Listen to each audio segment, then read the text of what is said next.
evening, everyone. I want to start with an unserious story, then we'll get a couple of serious ones. And you have a sheet for tonight. It's just to supplement, enlarge what you had. Okay. But this is the unserious story. There were two sisters, nuns, and they were walking along on a Saturday morning, and one saw the sign for the lotto jackpot, $169 million. So the other got quite excited and said, we have to stop on the way home at a pharmacy or some kind of convenience store. I want to buy a ticket on that lottery because the draw is tonight and the jackpot is $169 million. And the other nun said, why?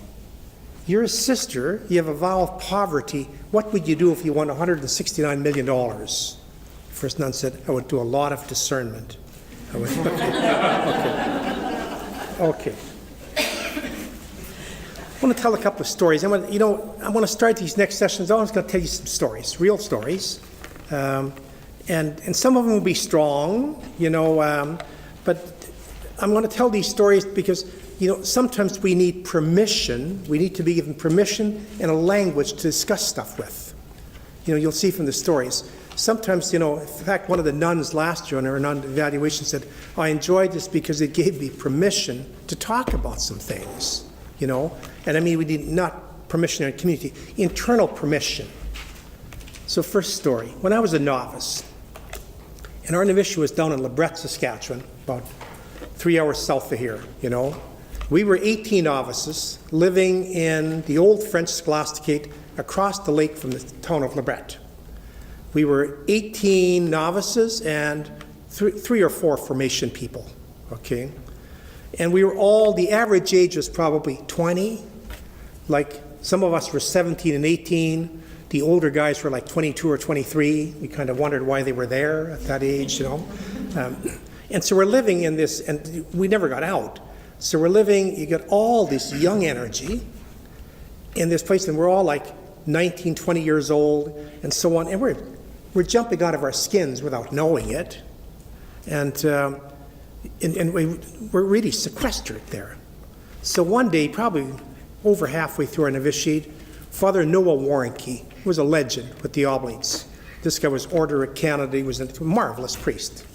And he came to visit the novices. So the novice master asked him, give the novices a talk. So we get into his room. We have to picture as we're all 18, 19 years old. He comes in, and he started this way. He says, you guys a little restless? We said, yeah. I said, Jesus, you should be. I imagine you must be jumping out of your skins. He said, you must be going nuts over here. He said, you're 18 years old. He said, no, your hormones are jumping and you're watching the lights across the lake. He said, God, you must get restless here. And then he said, that's good. He said, that's normal. It's good you feel like that. And he said, I went through that. He said, now sometimes I wish I was a little more restless. He said, there's a good year in your life. He says, but you notice what he did with that? He gave us permission to feel what we were feeling. He gave us a language to express it in, because before that, none of us had permission to say this out loud.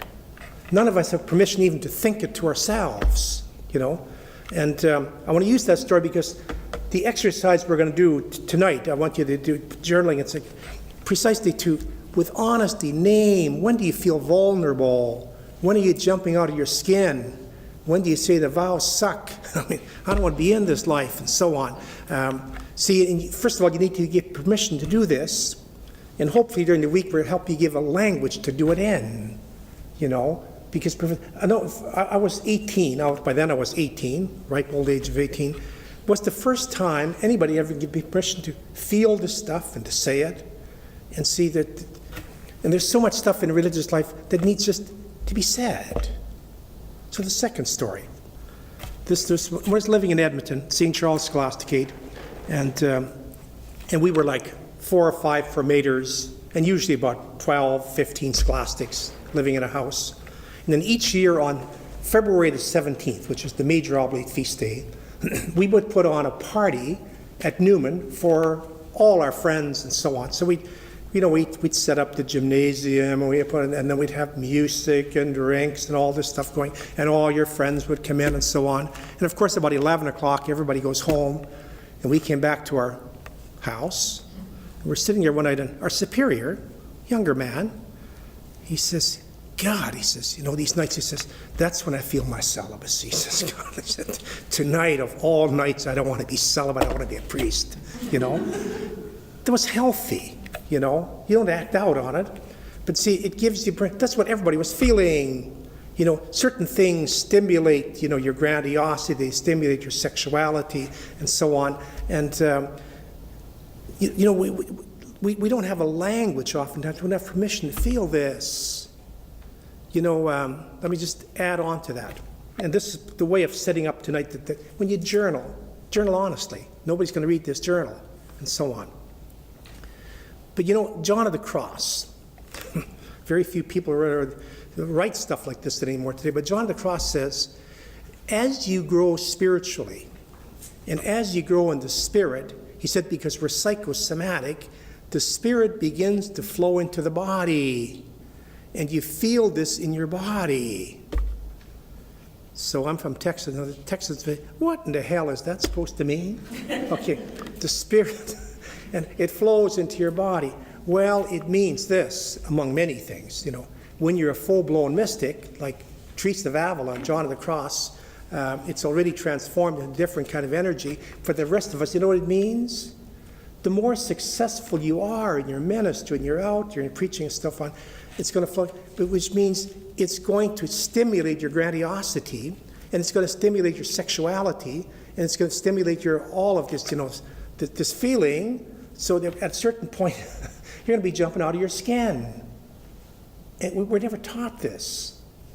I look back at my seminary training, which was really good, theologically, and even like, they trained me to be a clinical counselor, but they trained us in every way except this way. Today we're just getting better with CP and so on. But they would train us to how to do ministry. But they wouldn't train you to say, what's ministry going to do to you? See, when you're out there ministering, all of you, you are always facing two issues. You're always facing inflation and depression, so that every time you get affirmed, someone comes up to you and say, God, you're just wonderful. You preach this retreat. Aren't you wonderful? You can't protect yourself against that energy. And that's going to do things to you spiritually. It's going to do things to you bodily. It's no accident that so many of these great preachers and stuff fall through sex. That's not a mystery at all. It's like A follows B. So unless you have a grounding in a community, unless you have a grounding in prayer and so on, or the reverse happens, which will also make you act out, and that is every time you're rejected or you feel coldness, you get depressed. And you can't protect yourself against that, if you're a priest preaching, when you're connecting and when you're not connecting. And when you're connecting, you're drinking in energy. When you're not connecting, you're drinking in rejection. You can't protect yourself against that, and that's going to jerk you around inside, See, so that to the degree that you're being affirmed, you're going to get stimulated, and you're going to be stimulated with sexual longing and so on. To the degree that you don't feel that, you're going to get depressed, and you're going to get paranoid, and you're going to be very ungospel-like, and oftentimes you're going to self-medicate in some way, and so on. This stuff, we don't talk about this stuff openly. We need to, or certainly in our communities and so on. That, like I said, we're trained in how to do ministry, but we're often not trained. What's ministry going to do to you? How is it going to inflate you, and how is it going to depress you? And it's doing it all the time on a daily basis. You're either meeting affirmation, and even if it isn't expressed, you're looking at faces, and either they're saying you're wonderful, or they're saying, why didn't you die and disappear? And both of those things they're jerking you around inside. Okay, and certain things are going to make you feel very, very vulnerable in your vows and religion. So I just gave you the expression, just the end of a wonderful celebration. Now you go home, but everybody goes home, and says, God, tonight my celibacy of all nights, it's really bothering me. That's healthy. That's healthy to say. I was directing a young, which he's ordained now, he was a scholastic at the time. In fact, I'd invited him to come to this, and he was supposed to come, a young oblate, but he had to go back because he had some funeral to go to, and so on. But he was a very healthy young man. He was living in the scholasticate. Sometimes he'd come in for direction, he'd say, he said, Father, I have seasons. He says, he said, I live in our community, and I like it. He said, I like the guys. He said, but it's a field of masculine energy. He said, and every once in a while, he said, I just need some female energy. He said, I just, I'm always living in this masculine energy. He said, and I'm good with it. He said, I like sports, and I like all this stuff, but sometimes I just need to be around women. I need to sit down and just need to have female energy. That's healthy. See, and that stuff, oftentimes it's not expressed in our communities. See, and then it's always driven underground, and any energy that's driven underground that isn't handled is going to snake bite you.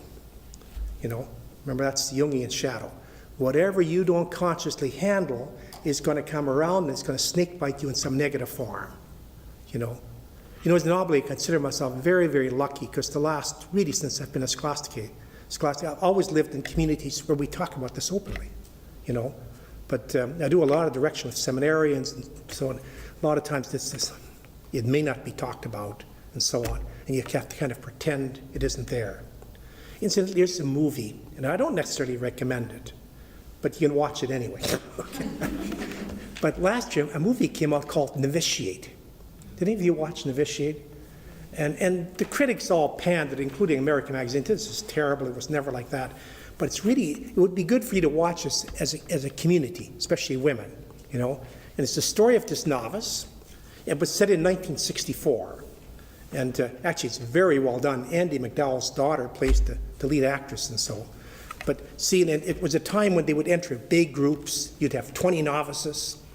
So you have these 20 young girls. They're like 18. They're all out of high school, and they enter together into this very strict convent. So here's this youthful energy, and also it wasn't a very healthy convent with all the authoritarianism and just the clash of that energy with all that authoritarianism and so on. I won't tell you how the story ends and so on. But it's worth watching, See, because at that time, and I had a sister who entered the convent just at that time, and so when people say it wasn't like that, I said, no, it was exactly like that. Trust me, it was exactly like that, And the practice they had of cope and public confession and so on, had to whip yourself with cords. I still caught the end of that. When I went to novitiate, once a week you had public, what they call cope, where you didn't have to confess private sins. You had to confess all the sins against the community publicly, loud.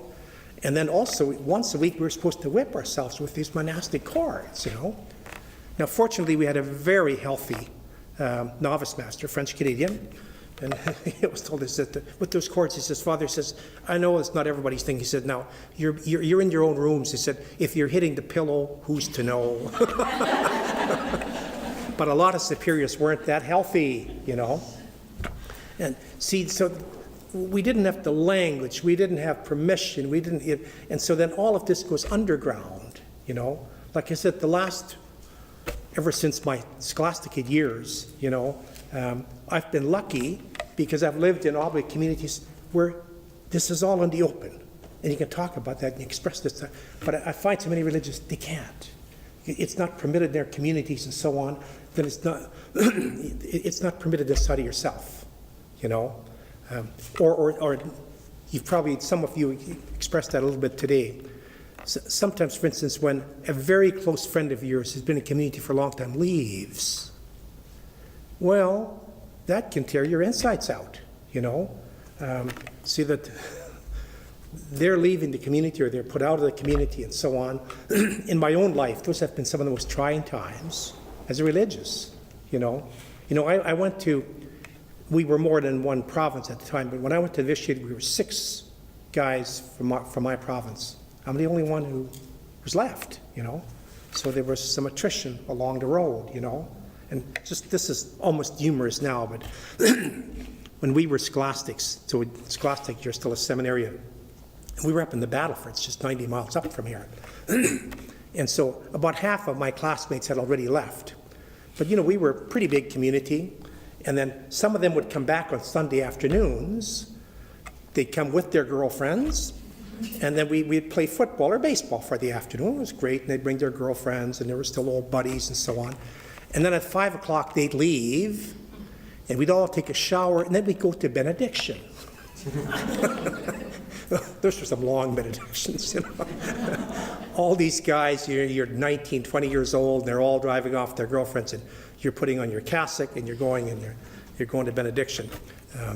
It's not fair for Jesus, those kinds of things, and so on. But see, in those years, we didn't have any permission to even accept what you're feeling, not alone a language to talk about it, a way to handle this stuff openly. Okay, because tonight I want to talk about the vows a little bit, but then the exercise is very much, it's an exercise to say, when do you feel most vulnerable? What kind of things trigger your restlessness?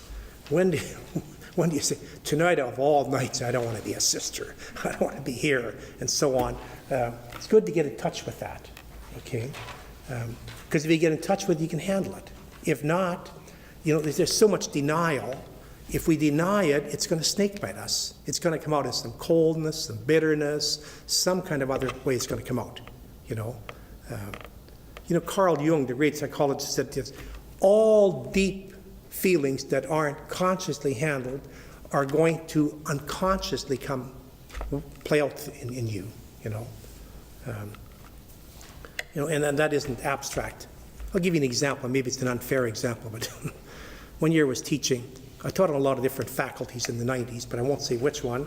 But we had she was a nun on faculty, actually a very fine person and very gifted. But at the time, she was just the most strident of feminists I've ever met. And so she had this whole thing about, you know, where they say women are natural mothers. She says, that's all stereotyping men, laying that on to people and so on. And you know something? She was the most motherly person I'd ever met. She mothered everything in her sight, you know. Her pupils come and said, this is not a class. We're here as a family to be together, you know. The seminarians don't walk out of her class, you know. She's a mother calling her kids around the table. That's wonderful, just admit it. And here's the woman saying, women are not natural mothers. Yes, they are. And if you don't consciously own that, it's going to act out unconsciously. But it's true with our celibacy, with our poverty, everything. We have to own the pain of that. We have to own its asceticism and so on, and then it can work positively. Remember Merton? Merton was a genius with that. I saw an interview with once. This is Thomas Merton. Someone said to him, Father, what's celibacy like? He said, you want to know? Merton says, it's hell. He said, you live in a loneliness that God himself condemned. First page of Scripture. It's not good for the person to be alone. And from the molecules up through the atoms, through the animals, through humans, they all work in pairs, and we work alone. He said, now don't get me wrong, it doesn't mean it can't be very fruitful. It doesn't mean it can't be very meaningful. It doesn't mean you can't be a very happy person. He said, but you have to own the other side, you know. He said, the absence of a woman in my life is a fault inside of my chastity. It's quite a line to contemplate. See, and I'm always grateful as people, they give you permission and they also give you a language so that you can articulate this stuff and you can say it, and you can talk about it, and you can talk about it in very safe ways. Okay, I want to look at the vows briefly, but I want to begin with prior to the vows, I want to begin with what I call the brief reflection on the vows as counterculture and as demanding a healthy self-renunciation. I want to begin with, prior to the vows, the concept of consecration. You know, when you take vows, you consecrate yourself, okay? Now, what does that mean? That is a rich word that needs to be teased out, and we have all kinds of false ideas, or not false ideas, we've just made this into a sacristy word. Like, for instance, we are right now in a consecrated room. This is a consecrated table. You say Mass, you put on a consecrated cup called a chalice and so on. But also, when you made your vows, you were consecrated. The way this altar was consecrated, the way a chalice is consecrated. So what does the word consecration mean? Well, long before it was a church word, it was a secular word. It was a secular word.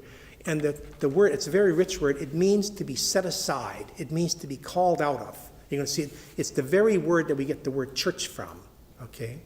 So I'll give you a concept of consecration.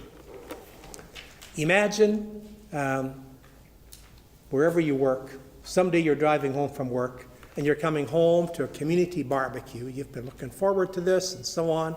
You leave work 20 minutes early to get home for this barbecue, and just at the second intersection you get to, there's a traffic accident. You're not in it, but somebody's badly hurt, and there's some cars piled up. At that moment, you become a consecrated person, which means whatever your agenda is doesn't exist anymore. You are called out of that agenda. You are set aside to help there just because you're there, okay? And you lose your freedom. Your freedom is taken away. You still have your radical freedom. You can say, I'm going to a barbecue, I'll let the guy die. I've got higher things to do tonight, No. See, at that moment, you lose your freedom, and you have to stop and help just because you're there. See, you're consecrated, you're set aside. The same as, I don't know how the cellist there feels about being set aside for sake. It might prefer to be a beer mug. But at one point, they blessed this thing, and now it may only function in here, But see, that's what consecration means. It's a very important concept. So I'll give you an example. When you look at some of the deep calls in Scripture, take Moses. Moses, he had just got himself free of all this business. And he was married and raising sheep in the desert, looking forward to a Saturday night barbecue when he gets the burning bush. And God says to him, you have to go back and, lead the people free. And Moses objects, says, why me? He said, I'm old, my brother's younger, I don't speak well, my brother speaks better than I do. Why me? And remember God's answer says, because you saw it. Your brother didn't see it. See, you're the one who's there. Say, why me? Because you're at the accident.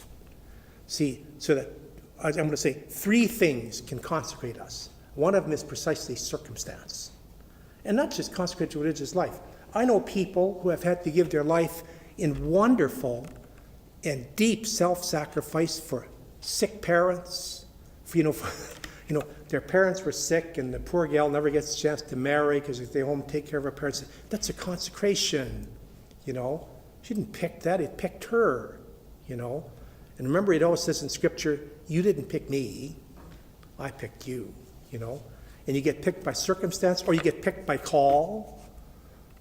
Some of us in this room, it was not our idea at all to be a brother or a sister or a priest. It was somebody else's idea, and you had to give in to it, or you can be called by gift. Sometimes your very gifts. If you're honest, you really say, I should do this because God has given me a gift to do this, But see, then it sets you aside. You have this wonderful, I'll give you the primary text I like in Scripture, and it's in John chapter 20. 21. Sorry, let's put John chapter 21. Okay, and it's the call of Peter. The consecration of Peter on the rock. So it takes place after the resurrection, and so they're out on the disciples there, and Jesus takes Peter aside. We always say on the rock. We don't ever there with some rocks or whatever there by the sea. And he says to Peter, Simon Peter, do you love me? And Peter says, you know all things, Lord, you know that I love you. He said, feed my lambs. Then he asks him a second time, do you love me? He said, feed my sheep. He asked him a third time. He said, Peter was grieved to be asked a third time. He said, you know everything. He said, feed my sheep. Of course, he asked him 3 times because Peter had denied him 3 times.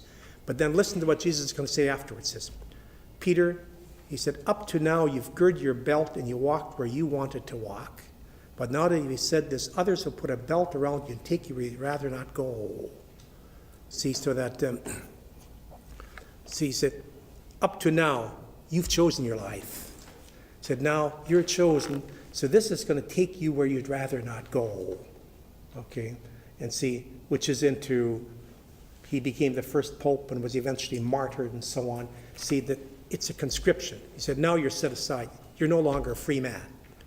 You're radically free, but you're no longer existentially or spiritually free. The same as if you had a car accident. You can drive away, but you may not. You're called. See, And that's what we call a consecration. So long before this became a sacred word inside of churches, it literally means to be set aside. Look at the word church. You know where the word church comes from if you trace it back. Okay. Well, it comes from the Greek word ecclesia, which then morphed into kerek and church and so on. Okay. But the word ecclesia, we call it ecclesiology. If you notice there, I put the Greek there for you and parsed it. That comes from two Greek words, ek, which means out of, and kaleo means to be called. So to be a church member is to be called out of. To be called out of what? The life you'd have if you were never baptized. See, when you're baptized, you take religious vows and so on. It calls you out of a life that you would have had. So that the very word church means to be called out of. To be called out of ordinary life, set aside for a special purpose. Then if you double consecrate yourself, your baptism is your basic consecration, through religious vows or through priesthood or so on, you're doubly set aside. And you know something? You don't have to like it. You just have to do it. There's a friend of mine, he's a lay person, but he has worked for 40 years in ministry with the Redemptorist mission team and so on, which has he's had to make immense sacrifices in his life. Mostly because you work in a mission team, you go out every night and preach in parishes while people are watching football games and playoff games and going to movies and so on. And he said, sometimes when I'm driving out to give a talk, he says, my car just wants to turn into a theater. It just wants to go there. And he said, if there's reincarnation, he said, the next time I'm coming back, I'm going to have nothing to do with family or church. He said, I'm going to have season's tickets to everything. And I'm going to be a free man. See, he's feeling his consecration. If you ever, because it was so controversial as a movie, but remember the movie, The Last Temptation of Jesus, The Last Temptation of Christ, okay? When it came out, the movie was condemned and the book was condemned and so on. Well, actually, the movie wasn't a very good movie, not because it's bad theology. It's actually very orthodox theology. It just was a poor work of art, okay? The difference between the Last Temptation of Christ and the Passion of the Christ, the reverse. The Passion of the Christ is a great work of art. It's pretty bad theology. The Last Temptation of Jesus is good theology. It's bad work of art. Okay. But this is the story. And actually, the movie isn't very well done at all. I think Martin Scorsese's glad it's buried and gone, But the book is a masterpiece. The book, if you haven't read the book by Nikos Kazantzakis, The Last Temptation of Christ, read it. First of all, he poured some real blood into that book. Kazantzakis was an artist. He was a crazy artist, that most of them are, but highly intense. And what he did, when he would write a book, he would get into it for a year or two. So he went to Palestine, he spent 3 years, and he tried to do everything Jesus did. He lived outside, he spent 40 days in the desert, he was on the, spent nights in prayer, and he worked himself to the very edge of a nervous breakdown. Then he sequestered himself in a room in Jerusalem for 6 weeks, and he wrote this book. Then he was burned out for 2 years. But the book has that passion, it has that fire. But this is his theology. He's Greek Orthodox, so his theology is very orthodox. So he believed Jesus was divine, and not only that, he believed that Jesus knew he was divine, which today would be kind of conservative theology, that Jesus was walking with this divine consciousness. But this was his issue with Jesus. The Jesus he had, Jesus didn't want to be the Messiah. He was always with his Father. He didn't want to do this because he wanted to be an ordinary human being. See, Jesus said, I just want to get married, have kids, raise sheep, have barbecue Saturday night. I want to save the world, Not that he was bad, he just didn't want to be a Messiah. So he has this temptation his whole life. And it culminates on the cross. So he's dying on the cross, and they're jeering him and so on. And he knows he's divine, he can get off the cross. He has this last temptation to get off the cross. Mary Magdalene, go out to the desert, raise sheep and raise kids, and just let the world take care of itself. Okay, that's his last temptation. But of course, he doesn't give in. He dies and gives his spirit over to his Father. Okay, I want to ask you, why does that scandalize people? When that book came out, immediately all the churches condemned it and said this is terrible. That Jesus would have contemplated marriage and so on, or had a sexual temptation. Well, read Hebrews. Remember, Hebrews says Jesus was tempted in every way that we were, except he didn't sin. See, so we'll say, well, he couldn't have had a sexual temptation. Well, that takes a lot of the cards out of the deck.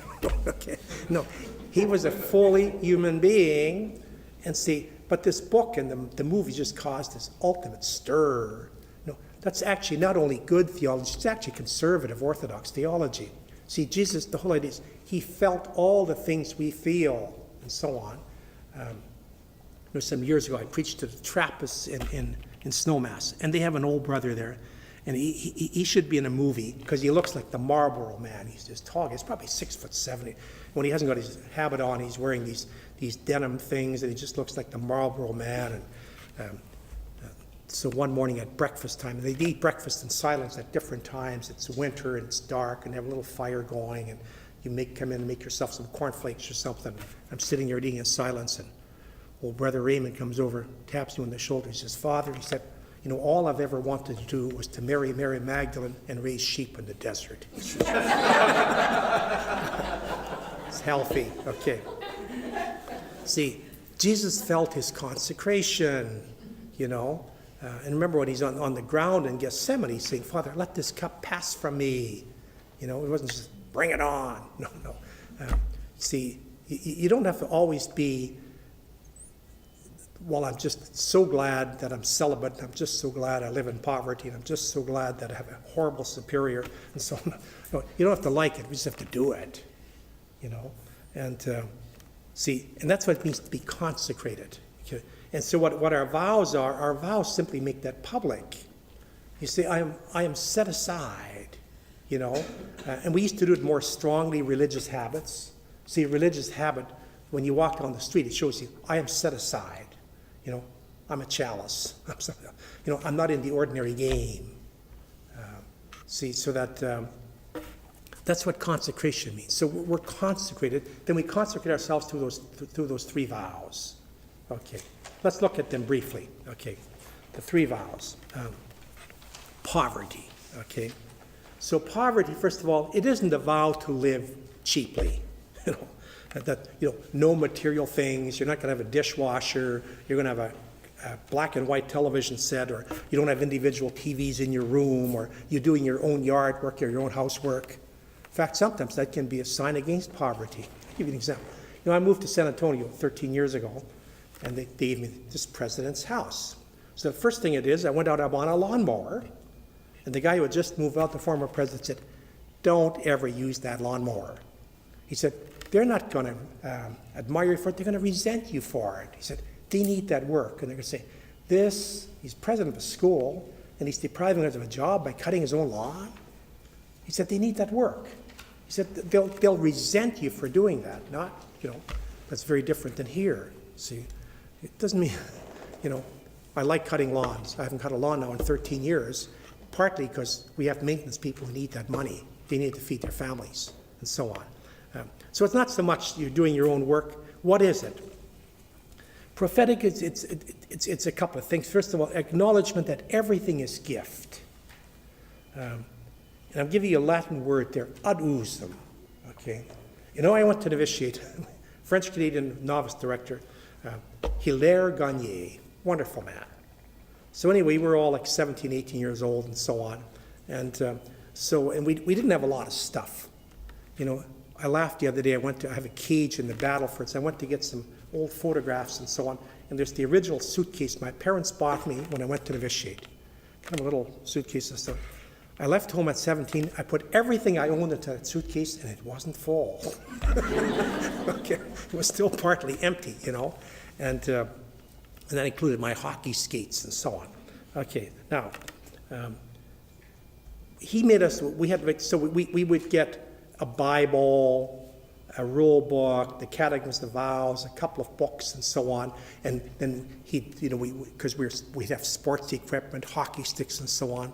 But everything we had to write with a felt pen. We had to write on the word ad usum, which is Latin, means it's for your use. See, so the whole idea is you get to use it, but it's not yours. Okay, and we thought it was kind of funny, so I still have books with ad usum written in. Well, story. One of my classmates, he went for 8 years Never made his final vows. You kept delaying him, wasn't sure he should leave or not, and so on. But he did novitiate, 3 years of philosophy, 4 years of theology, and so on. So 8 years. And then he decided to leave before he made his final vows. And he became a medical doctor. So some years later, I was poking around his office, and he's doing all these medical texts, and they cost like $300. I opened up, everyone had written in the front, Adusam. So I kind of humor, I said, you got this? He said, yeah. He said, I learned that well. He said, you know what I learned? He said, it's not mine. Everything. Your house, everything. We don't own anything in this life, and we get in trouble when we think we own it. He said, I learned that lesson well. It's just for our use. See, and so what our vow of poverty is saying, the world belongs to everybody. Nothing really belongs to you. You get to use it. And oftentimes it's almost embarrassing because, most religious communities resource you in ways that they give you everything you need. They give you education, they give you so on. A lot of the poor don't have even those resources, So for many people, entering religious life is an economic step upward, We went to novitiate. None of us had ever had our own rooms before. All of us have your own room with a rocking chair and a sink and so on. Well, this is an upgrade and so on. This is another Jesuit joke. Daniel Berrigan, Jesuit, used to say, I go in a Jesuit house and I say, if this is poverty, bring on chastity. Okay. Okay. But in fairness, I've lived with Jesuits 3 different summers, 3 different places. You live pretty simply. I lived at your house in Fordham, your house in Seattle, your house in Spokane, and it's simple living. You get a bad rap. Okay. See, so it's all for use. One other quick story with that. I was teaching at Seattle University one summer, and this young Benedictine told this story in class. He said, I joined the Benedictines when I was 18. He said, and I live in a pretty strict monastery.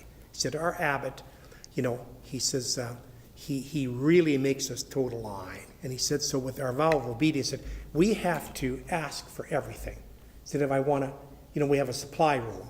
So if I want to get some stationery, I want to get a pen, I want to get a shirt, I want to get toothpaste or whatever from the supply room, he says, I got to ask the abbot, and he signs a slip, okay? He said, and until my mid-30s, I resented that. I thought, how infantile. God, I'm a 35-year-old man. Some people are running corporations. I got to ask for permission to get, paper and pens out of the supply room. Until one day I realized something. Said, if everybody had to do this, we'd have a much different world. If the President of the United States would have to ask permission to buy a new shirt, then we'd have a different president. He said, it's not infantile. He said, he didn't know the word adusam. He said, that's the essence of it. He said, at a certain point you realize this is really healthy because you learned it's not yours. You get to use it, but it's not yours. And then coupled with that is, it's also a way of saying that the world belongs to everybody. Nobody owns a country. Nobody's needs are first. It's a vow against tribalism. I don't want to pick on the United States. I live there now and so on. But, like some of the rhetoric in the last election said, from now on, it's America first. It's us first. That's completely ungospel. That's completely ungospel. Or why are people coming into our country? Nobody owns this country. Who can ever say, this is my country? Why are we letting other people into my country? It's not our country, One of the first principles of all of social justice, the whole world belongs to everybody. And it should be fairly distributed to everybody, And our vow of poverty in its own way is saying this, And then it's a vow of simplicity, We don't go without, but we don't live high. We have high celebrations sometimes, but the whole idea is supposed to radiate a certain simplicity. And I think most religious communities do, you don't see too many Porsche cars and so on being driven by religious and so on. And then it's also our solidarity with the poor. Remember, there's a very powerful scene in the movie Dead Man Walking. where Helen Prejean is talking to this Matthew Poncelet. And he says, sister, he said, your sister said, don't you ever miss sex? Doesn't it really bother you? She said, of course, everybody said, but, Matthew said, it's not so much that's not so much the times it hits me. She said, when it hits me sometimes really strongly, he said, on a Sunday afternoon, and I come home at about 5 o'clock, and I smell all the neighborhood barbecues, and these families are out there barbecuing. He said, that's when I really feel the pain of my celibacy. So it's not just, not having sex or whatever, and so on. See, that can get you. I remember one time in my own life, we had a family reunion. We're a large extended family. And so on the Saturday night, we're in the parish hall, and then they were introducing all these families. They go up with their kids, and they go up with their kids, and then, okay, celibate, your turn. And you go up there alone, and there's this strange, everybody is with somebody, and you're with nobody. Well, we're with Jesus, but that's, he didn't show up in person that night. See, so those are times, oftentimes, it catches you, but there are moments in reverse, Remember, there's also a great line in there where, when he gets executed, and the sisters get this thing where they get permission to bury him in their cemetery, and then these sisters are just roaring with laughter. So, what's going to happen? And they... the sister who had the last one who had died, that's the way it says, she said her whole life, says, I'm glad I don't have to ever share my bed with a man. She said, now it's just to lie beside a man for the next 100 years. The vows, when they're lived in fidelity, they themselves are prophetic. See, if you're living this, your very lifestyle, your very life is countercultural. It's saying to the culture, the world belongs to everybody. It's a question of sharing. It's that we have to live simply. We have to make room for the poor. And see, so just you don't have to say it. It's being said with your vow, But we also have to be very careful that we always say it positively. Daniel Berrigan, who is one of my mentors, and I think he's the greatest. He's the best articulator of prophecy, in our generation. And Daniel Berrigan always say, when you're prophetic, you have to be really careful that you're not making a vow of alienation. You're always making a vow of love, See, so your love has to speak. You're not trying to be in somebody's face. See that, and that's very important. That because so often our prophecy hasn't got any power because it's basically it's an alienation rather than a statement of love. It's interesting, one of our priests, Larry Rosebow, who went to prison a few times with the Berrigans, and he eventually got shot in Guatemala in 2009. He's one of our oblate martyrs and so on. And Larry, if you knew, Larry had to be the most gentle spirit I've ever met, But he said when they would go to prison with Berrigan, there were some sisters along, and so he lives with McAllister. He said, we'd do this. He said, first we'd go on a retreat for a day. The day before. So, they'd go and burn draft file or something. We'd go and retreat for the whole day. He said, then we'd pray the entire night. And Daniel will always say, if you can't do this without being angry, don't do it. Don't need another angry person. He said, then we'd say Mass in the morning. He said, and then from the Eucharist, we would walk across and do this act. See, so it always had to come out of prayer. It had to come out of, he said, and Daniel was saying, if you're angry, Larry, don't do this. The world doesn't need another angry person. You won't have any witness, You have to love the people that you are trying to convert. We just had an experience at our school, and the entire faculty caught on to this, but we had young Shane Claiborne there, who gave a powerful social justice message. And you know something? He completely disarmed the audience by just being loving. And he disarmed them with his happiness. I've never seen a happier prophet, And he'd laugh at himself and so on. And, I've been in rooms with other strong social justice advocates, where there's an edge, there's an anger, there's something coming through. And then they end up preaching only to the converted. You're not thawing hearts, you're freezing hearts, See, so our vows, the way, we don't have to speak this stuff. We need to speak it sometimes, you give lectures and preach retreats and so on. We need to say this stuff, but our real witness is with our lives. But we better be living so that it's not an arrogance, it's not a bitterness, it's not I'm in your face, because that doesn't witness. People have to the world has to first of all sense that we love it. And then they'll start taking us a little more seriously. They have to know we're on their side. Here, there was a huge social justice institute here in 1996, and I'm not going to tell the others, the negative speaker. I'm going to talk about the positive one. But on in the Saturday morning, the speaker was a young guy, very, very committed to social justice, but he came in and he just literally blew these people out of the water. You're all middle class, affluent people. You couldn't find a poor with a GPS and on and on. How you're living lives and the gospel's going to judge you and so on. And people were there to hear the message. I don't think we could hear him. You're running for shelter. And then the next speaker, very flattering, Murray Chaplin is now a bishop. Murray went up and he just gently told his story. He said, I grew up on the east side of Saskatoon. I was a privileged rich kid. Got ordained and they assigned me to the west side, and he said, I began to see poverty. I began to see the issues. I began to see how these people are suffering. And after a while, he had the audience. He's thinking about, you're all middle class people who don't care about the poor. He's saying, it's hard to get there.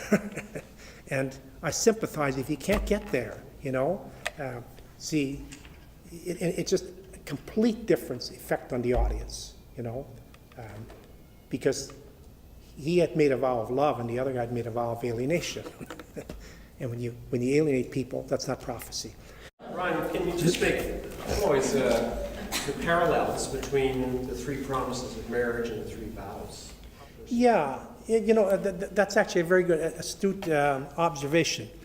Marriage done correctly actually has the three vows, Now, they get to have sex, which we don't, but otherwise, basically, but they have to vow, basically they're making a vow of chastity, See, chastity and celibacy aren't exactly the same thing.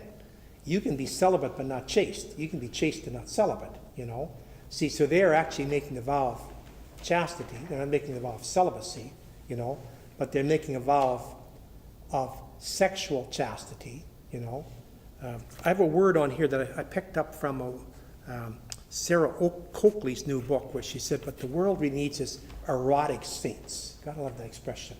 We need erotic saints. I think I have this here somewhere. And maybe I don't. Okay. It's on the other sheet. Okay. No, but it's really true. That, see, in a way, they're making a vow of communal sharing. They're making a vow of chastity. They're making a vow of fidelity. And they're also making a vow of obedience. See, they're bending their wills to each other and to God, so that, yeah. And that's why also marriage is a vocation that demands a lot of asceticism. That's why a lot of marriages don't make it today, They don't want to keep the vows. Okay. But that's a good and a good observation to make.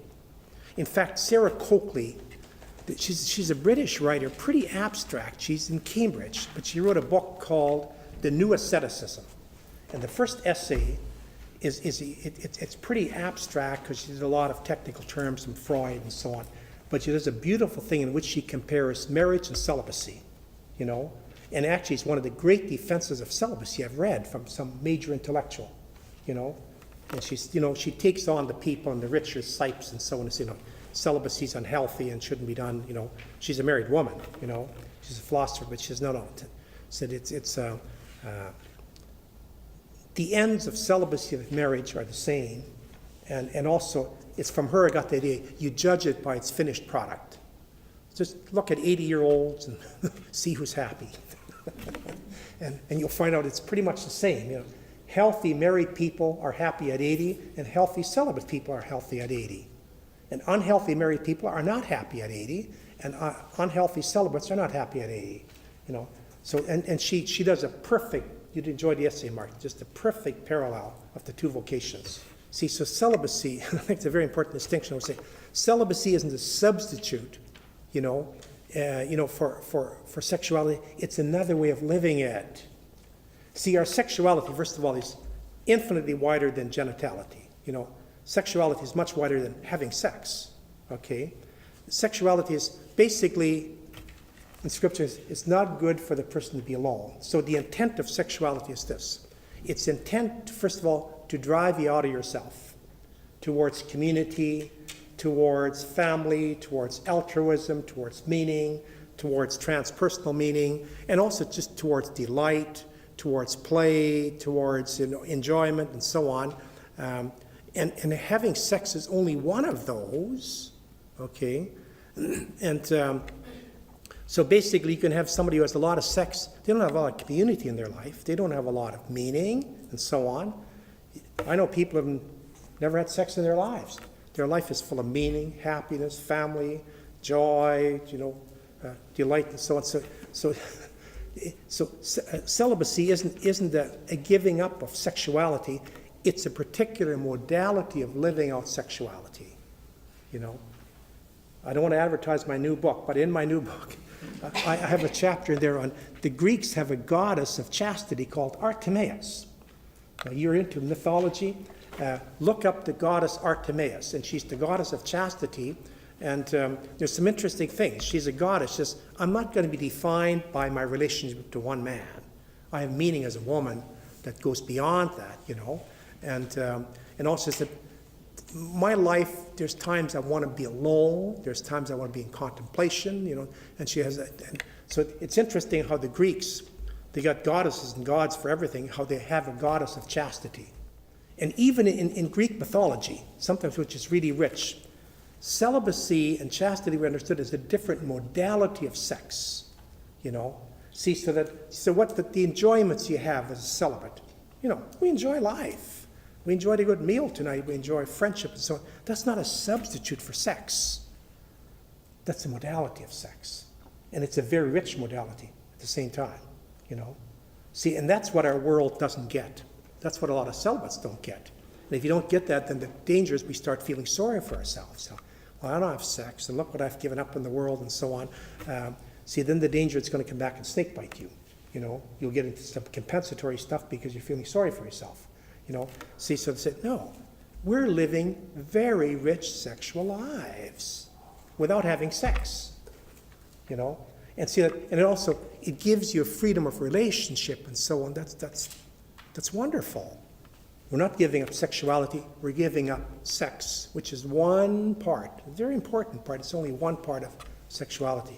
And also, you don't give up, how do I say this? You don't give up being a man or a woman, So, we said, see, when you're a celibate man or a woman, you don't walk into a room or you don't present yourself to the world as, I'm a celibate. No, you're a woman, first of all, who happens to be celibate. So you're a man. You're not a celibate man. You're a man who happens to be celibate. And see, so you always retain your masculinity, you always retain your femininity, and you should walk into a room proudly as a woman. I'm a woman. I'm not some elude, neutered. The Latin word for a neutered being is an elude. I'm just. And sometimes people do that. We unconsciously have a thermostat that we unconsciously tune to do with your masculinity or femininity, and you can be inflated or depressed in your masculinity or femininity, So that I'll give you the inflation, For instance, if you see somebody like Madonna on stage, or you see some of the Kardashians and so on, see, they take their sexual and female thermostat and turn it up to 290. It's just that they just exude. They walk in a room. They just exude sexuality and femininity, Or men, the weightlifter and the Sylvester Stallone. It's macho and so on. Okay. Now, that's an inflation. But sometimes you get the opposite. Somebody walks in, I'm just, I'm this neutered elude. So, no, see, no, it's, which is one of the things that people had against the religious habit, a lot of sisters. They just said it neuters me too much, See, religious habit we can have a long discussion. There are powerful merits to religious habits, and there's powerful drawbacks to religious habits. They really do something for you, but at the same time, they also distance you, and it's a little bit like in the Muslim world now, where the women have to be covered up. See, so that so when a Muslim woman walks out, she's not a woman, she's this black critter walking through there, you know. Underneath there's a deeply sexual being and so on. In religious habits would do that to women, and kind of less so for men, but more so for women. And but at the same time, what it did was this. You know, Germaine Greer wrote a book back 25 years ago called The Change. And it's a book on women's menopause, but it's a truly brilliant book. And she said, you know, like in Greece, you know, and she's talking about what women, how they have to adjust at menopause. They have to stop being the mother and become Sophia. You have to move to a different energy and so on. And she says, the nuns have the least problem because they've already done it in their 20s and 30s. See, when you become a sister, you're shifting your energy from biology, I'm going to be a mother, I'm going to become Sophia. And I'm going to become everybody's sister, and I'm going to become their mentor, you know. Now, it's interesting, in Greece, I don't know if they still have it, but they used to, up until recently, you could become a widow even if your husband didn't die. So a woman might reach in her 50s, and at a certain point says, I'm a widow, her husband's still alive, and then she'll dress in a certain way. She puts on a certain black, and now she walks down the street, and she's saying, I'm out of the game. All this is about sex and men whistling at me and all this stuff.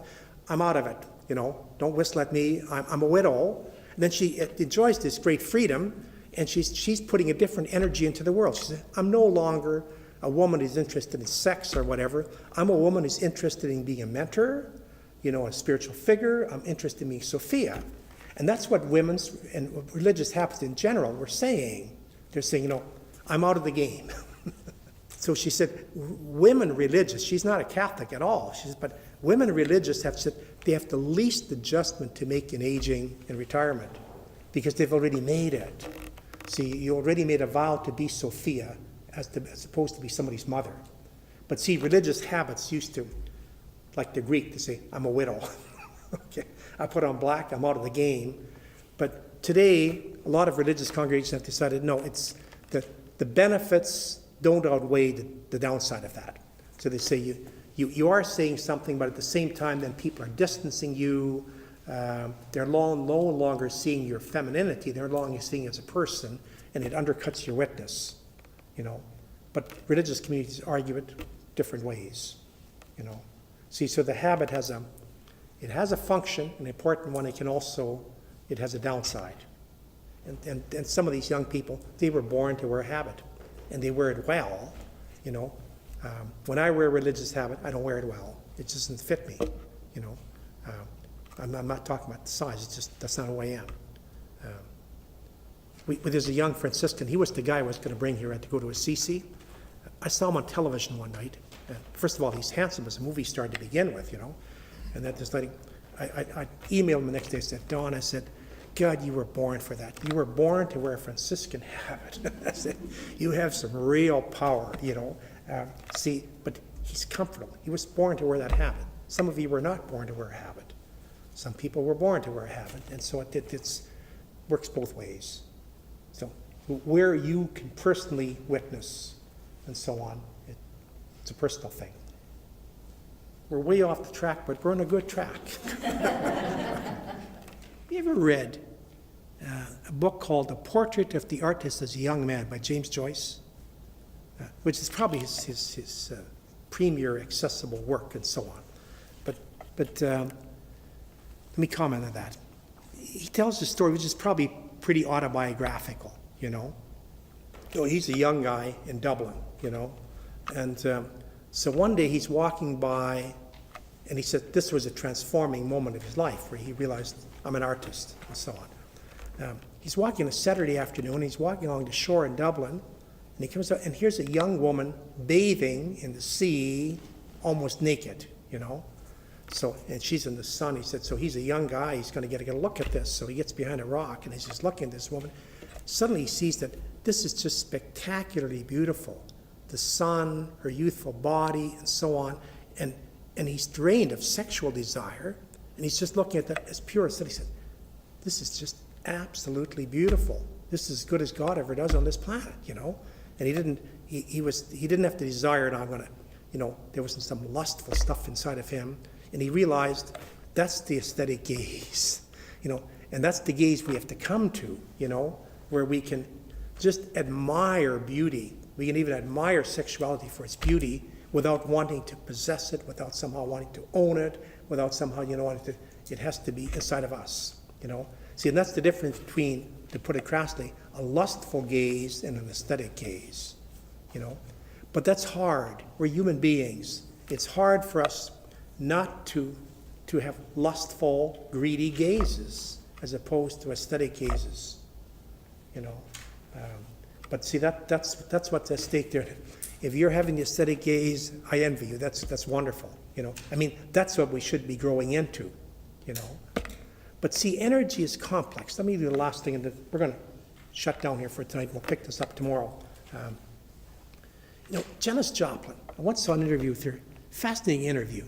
And she's the singer from Beaumont, Texas. She died at 27, a little bit like Whitney Houston and Michael Jackson, all these artists, they kind of burn out and they just die, But she was a powerful artist. But somebody asked her, they said, what's it like being a rock star? Like you're up on stage and these people are adulating you and every place you go, you need bodyguards and cameras. She said, it's horrible, actually. She said, she had no idea what that's like. She said, can you imagine what it's like to go up on stage and literally say, I'm making love to 15,000 people? You drink in that energy and you go home and you try to sleep alone or you try to sleep at all. She said, this energy just fills you. She says, you have no place to put it, See, you're drinking and all this stuff, and it goes into your body. It goes all over. Said, how do you go and sleep? It said, how do you sleep alone? How do you sleep at all? So after a while, precisely, you're trying to drink in the world. That's why a lot of these artists die, and I feel sorry for them. A lot of people say, well, they're artists and went to their head and so on. No, the very energy that they're drinking in kills them, literally kills them. Michael Jackson, Amy Winehouse, Whitney Houston, Janis Joplin, you can just keep naming them. Those are the ones, famous people we know about, and a lot of them, they burnt themselves out on drugs and so on.